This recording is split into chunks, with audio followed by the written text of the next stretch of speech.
Neil Jacobsohn is CEO of a global think tank which focuses on technology and strategy, Future World. Neil Jacobsohn, I welcome you. Thank you very much. Right, good afternoon to you. It's a great pleasure to be in this very, very beautiful city. Future World is an interesting organization. We're a virtual company. We operate all over the world. And what we do is we help organizations try to understand the future and thus create and design the future that they actually want. We work with a number of the leading business schools around the world, such as the ones that you're seeing on screen right now. And we work with a whole series of international organizations, such as Deloitte, to actually help our clients develop the strategies for the future that they want. And the question that we normally ask to our clients is an interesting one. We always say, is the future important? And it's astonishing in this busy world that we live, how little time companies spend thinking about the future. And yet, of course, it is the only destination we've got. And of course, it's not necessarily going to be the destination that we think it is. The reality is that we spend so much of our time, probably the single greatest issue that I come across working with companies anywhere in the world, is the incredible focus of the executive team on short-term initiatives, on strategies, or they call strategy 2 or 3 year thinking, and we simply don't believe that's going to work. It's not enough to ask the question, what do we know about the future? It's not even enough to ask the question, what is it that we don't know? We have to ask ourselves the rather strange question, what is it that we don't know about the future? And that's what I'm going to try and explore with you today. And I'm going to look at a couple of issues. I'm going to look at technology, I'm going to look at culture, I'm going to look at business, and then I'm going to conclude by playing you some 60s music and giving you what we call our lessons from the future, which we've taken from working all over the world. And it's that real issue about saying, what's underneath the surface? What's beyond? What's the meaning of the trends that we've talked about this morning and yesterday? So let me start immediately by talking about technology. And this is leaping through much too quickly here, gents. It's astonishing if we look at technology. We're seeing an unbelievable trend that's happening right in front of our eyes. If we have a look at what's happening across Algeria, across Egypt, across the whole of North Africa, across the whole Middle East, there's a wonderful, wonderful example of a radical change that's taking place right there. And I found a picture which I think dramatically kind of illustrates it. This is one of the Egyptian protesters. If you have a look at him, there he is on his knees. In his left hand, he's clutching what? His prayer beads. And in his right hand, he is clutching his cell phone. And it's, of course, it's that connectivity revolution that is, in fact, underpinning and driving so much of the radical change, not only in terms of business models that are changing, but also in terms of how societal changes are happening. And from it emerged this absolutely astonishing picture. If I had said to you 5 years ago there will be a protest in the Middle East, and you'll have somebody standing there holding a sign in Arabic saying, "Thank you, Facebook," you would have laughed at me and said, that's impossible, it could never happen. And yet that's exactly what we saw. And there it sits in the Middle East. Well, one of the things we do at Future World is we write something called a mind bullet. Every week we release a newspaper article that's written in the future. This one we wrote on the 1st of December in 2015. They're not predictions, they're scenarios about what possibly could happen. And we said, could the same thing, as we've seen across the Middle East and North Africa, could that same wave of public protest actually spread into America? And we wrote a mind bullet saying it's a revolution against democracy in the US. And it was fascinating that only literally a week or two later, we had this astonishing scene in Wisconsin in the US where they tried to cut a whole lot of benefits, and people got together and actually mobbed the governors, the legislature, and said, no, you can't do this. And that's happening in America. And of course, as we sit here, think about what's happening in Madrid. This idea of popular protest and the capacity of people to share their feelings, their information, because of connectivity, is changing the way the world actually operates. And I want to really talk about this connectivity thing because it's absolutely astonishing. If you think about it, in 2002, we had roughly 1 billion cell phones and 1 billion fixed landlines. By 2011, this astonishing change had happened, that we've now passed the point, according to the International Telecommunications Union, of more than 5 billion mobile telephone accounts in the world. Now, if you translate that roughly, and mathematically I know it's not correct because many people have more than one cell phones, but somewhere between 70 and 75% of the world's population now have a mobile phone account. Never before in the history of mankind have we seen such an incredible level of connectivity, and it is starting to have the most astonishing impact on society and on business.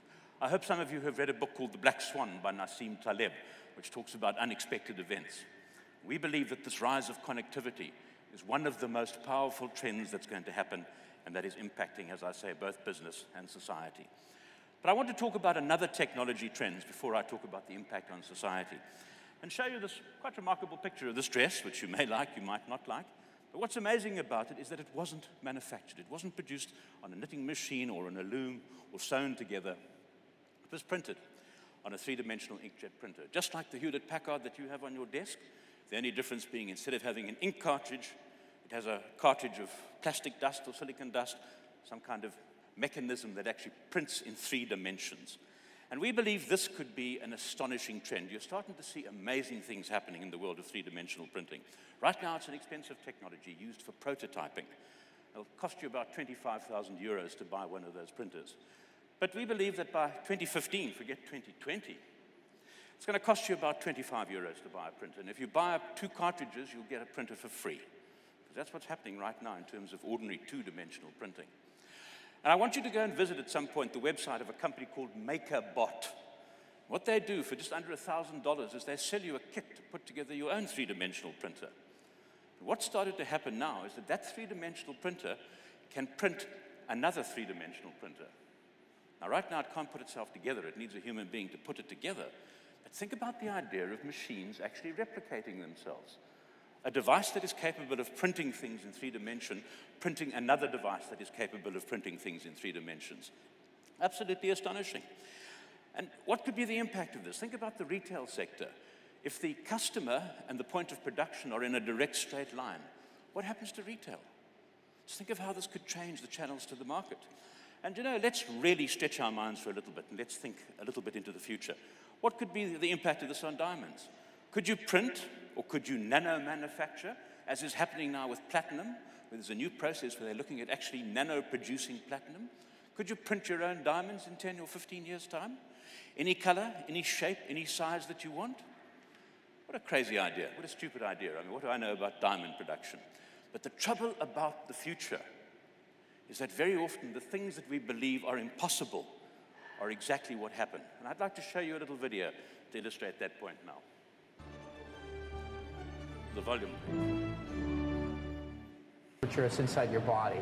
In what you might call the laboratory of the future, Dr. Anthony Atala is manufacturing body parts. Actually, here you see an engineered blood vessel. You can actually see the vessel beating. From blood vessels to muscle tissue, Atala and his team at Wake Forest University believe, in theory, anything inside the body can be grown outside the body. They've made 18 different types of tissue so far. That's a heart valve. This is an engineered heart valve. A pulsing heart valve to be transplanted into a sheep. When people ask me, what do? We grow tissues and organs. You really are making body parts. We are making body parts that we can implant right back into patients. Once considered a Frankenstein fantasy, the field of regenerative medicine is on the verge of unimagined breakthroughs. Scientists believe every part of the body has cells capable of regeneration. All researchers need to do is isolate those cells and coax them to grow. You're using heart cells in an inkjet printer. Yes. In this lab, they're making the heart of a mouse. A heart they grew layer by layer by spraying the cells with a printer. An astonishing concept. You know that the first bioprinters, printers that print living tissue, have become commercially available in the past couple of months.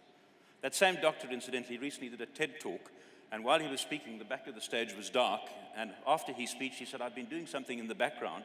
They lit up the back of the stage, and he had printed a kidney on a 3-dimensional printer while he was talking. Now, if that's possible, who's to say that we couldn't look at an entirely different process in terms of producing diamonds? Now, what about your 2020 customers? What about the impact on society and on technology? Well, I'm sure you're all familiar with generational theory. I'm a baby boomer born after the Second World War into a period of economic boom. My parents were silent generation, people born between the world wars. My children are baby boomers. And we believe we're now starting to see the next indication of the generations, what we call net generation, the 15 to 25-year-olds. And there some of them are. Aren't they glorious? Aren't they absolutely wonderful?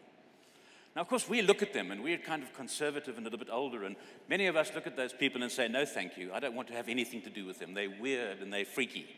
But of course, they don't all look like that. The reality is that we're probably much more comfortable with an image like this one from Fortune magazine's cover some months ago, of young people entering into the marketplace and actually saying, not necessarily in these words, but their attitude is, they look at their bosses and they say, you guys brought the world to the edge of economic destruction, and you want to tell me what to do. You guys can't tell me anything about relationships. We all come from broken homes. You all got divorced. Now you want to tell me about relationships and the meaning of things. Oh, and by the way, you also screwed up the world environment. So don't tell me what to do. Get out the way and let me just get on with what I need to do. That's the attitude of young people starting to come into the marketplace right now. And it's deeply uncomfortable for my kind of generation. Have a look at this.